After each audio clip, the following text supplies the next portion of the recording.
Kaj se dogaja na kriptotrgu? Je konsolidacije enkrat končno konec? Pridružite se nam, da odkrijemo to skupaj.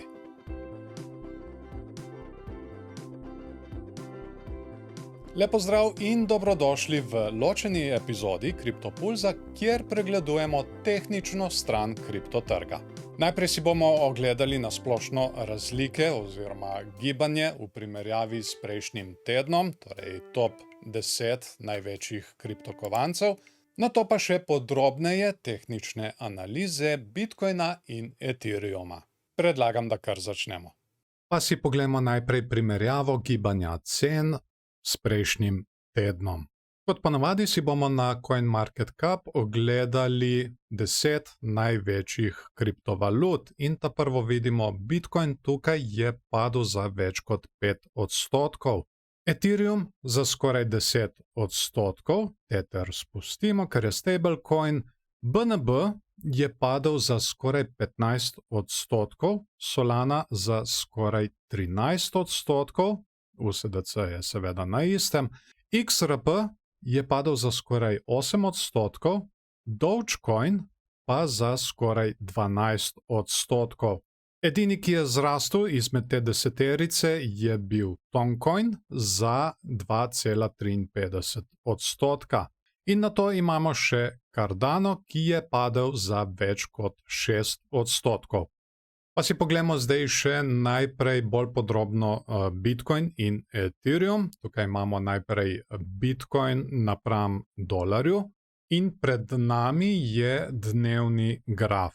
Zdaj, če malček spomnim iz prejšnjih videov, še vedno imamo tole bikovsko zastavo, to rast tukaj, ki predstavlja naš drog in tale padajoči kanal.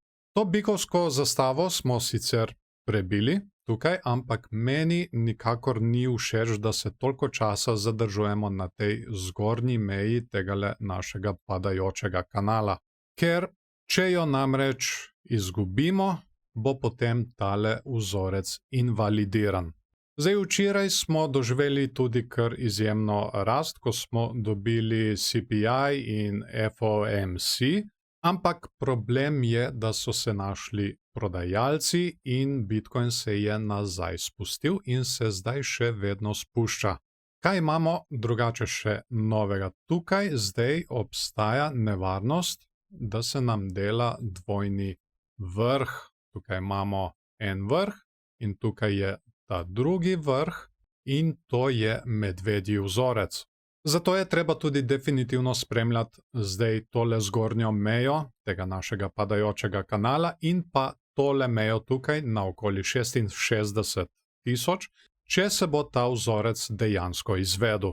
Za bike, kot tudi omenjeno že v prejšnjem videu, je zdaj zelo pomembna tale meja tukaj od okoli 70 pa do 72 tisoč. To mejo morajo zdaj biki prebiti, če hočejo videti nadaljevanje rasti. Zdaj, kar se tiče divergenc, tukaj na RSI niti ni nekih takih posebnosti, nimamo neke medvedje divergence.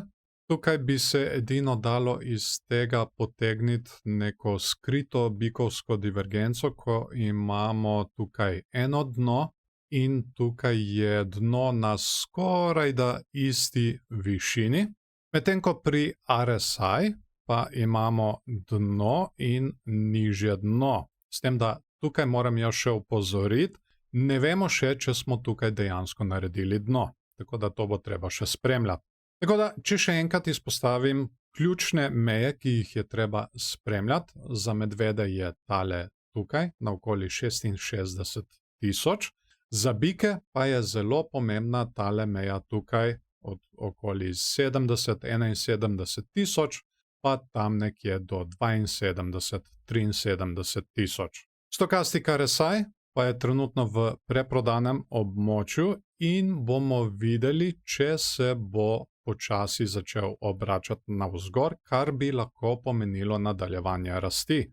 V nasprotnem primeru lahko štafeto prevzamejo medvedi. Poglejmo si še Ethereum. Tukaj imamo Ethereum napram dolarju, tudi dnevni graf. Če še tukaj malček spomnim na prejšnje videe, tukaj smo imeli izrisan tale padajoči klin, ki je bikovski vzorec in se je izredno lepo izvedel. Nato smo začeli delati tukaj tale razširjajoči, naraščajoči klin, ki je pa medvedji vzorec.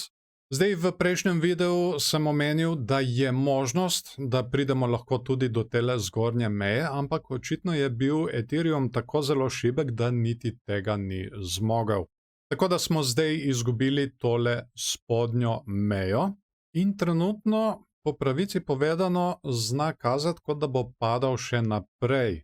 Za spremljati je vsekakor tale meja tukaj, ki jo imamo že začrtano, ta je tam nekje naokoli 3000 pa do 3200. In če slučajno tale meja ne vzdrži, imamo potem še naslednjo tukaj, od katere smo se odbili že kar nekajkrat. Tale pa je na tam nekje 2900 pa do 3000.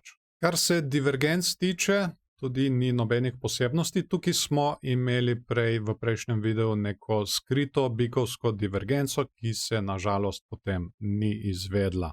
Lahko pa spremljamo zdaj tukaj tole situacijo, kje bomo naredili dno in pa tukaj v primerjavi s tem dnom.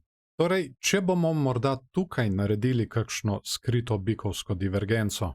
Kot vidimo, trenutno, ampak pravim res, trenutno imamo tukaj eno dno in tukaj lahko naredimo višje dno, s tem, da tukaj moramo opozoriti. Ne vemo še, če je dno narejeno. Tukaj se namreč lahko gibamo še naprej dol. Ampak nič za to, mi lahko naredimo višje dno tudi tukaj. No in kaj moramo narediti potem? Potem moramo spremljati tudi RSI v primerjavi s temle dnom, če bomo naredili dno tam nekje v isti višini ali pa morda nižje dno. Tako da to je to, kar se tiče Ethereuma, vsekakor vse oči na tole mejo tukaj, na okoli 3100 pa do 3200. Hvala vam, da ste si video gledali do konca. Dajte mu všeček, če vam je bil všeč, ali pa ne všeček, če vam ni bil. Veseli bomo tudi delitev z vašimi prijatelji, če mislite, da so te informacije uporabne tudi za njih. Zdaj pa nas zanima, kaj si vi mislite o teh tehničnih analizah. Se strinjate z njimi, se ne strinjate z njimi, sem morda jaz kaj spregledal, ste morda vi kaj več opazili. Ste morda bikovski, ste medvedji? Vse to nas zanima, zato kar napišite spodaj pod videom, pod komentarje in z veseljem bomo tudi podebatirali z vami. Kot že omenjeno, CryptoPulse je serija, kjer tedensko pregledujemo novice iz kriptosveta.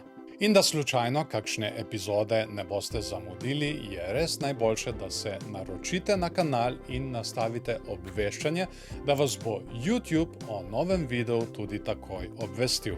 Zdaj pa vas še lepo pozdravljam, imejte se fajn in se vidimo v naslednjem videu.